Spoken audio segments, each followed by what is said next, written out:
আজকে আমরা হঠাৎ করে কোথায় চলে গেলাম, আর ওখানে গিয়ে এরকম ডাঙ্কা বাজাতে বাজাতে হঠাৎ প্রীতির সাথে দেখা হলো কিভাবে। তো চলো ব্যাপারটা তোমাদেরকে প্রথম থেকে বলি। দিনটা ছিল 6 তারিখ রাতে। তো প্রথমে আমরা মন্দিরের সামনে কিছুক্ষণ বাজানোর পর আমরা আমাদের দল নিয়ে গাড়িতে করে বেরিয়ে পড়লাম। আর আমরা কিন্তু আজকে যাচ্ছি পলতা, আর এই অনুষ্ঠানটা হয় কিন্তু পলতা মাঠে। তো ওখানে নেমে আমরা আমাদের দলটাকে রেডি করে ডাঙ্কা বাজাতে বাজাতে এবার ঢুকবো পলতা মাঠে। তো এবার বাজাতে বাজাতে মাঠের মধ্যে প্রবেশ করলাম, আর ভিড়টা কিন্তু প্রচুর পরিমাণে ছিল, তোমরা দেখতেই পাচ্ছ। তো মাঠের মধ্যে কিছুক্ষণ বাজানো হলো।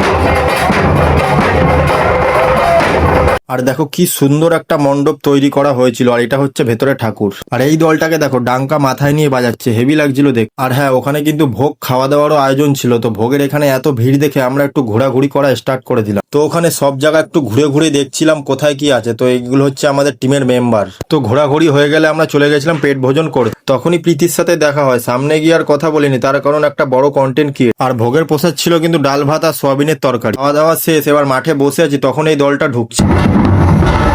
আর এই সাধু বাবাটাকে দেখো ডাঙ্কা বাজানোর তালে তালে ব্রেক ডান্স দিচ্ছে। তো আজকের ভিডিওটা এখানেই শেষ করি। ভিডিওটা কেমন লাগলো কমেন্ট করে অবশ্যই জানাও। আর হ্যাঁ, একটা সাবস্ক্রাইব করে দিও।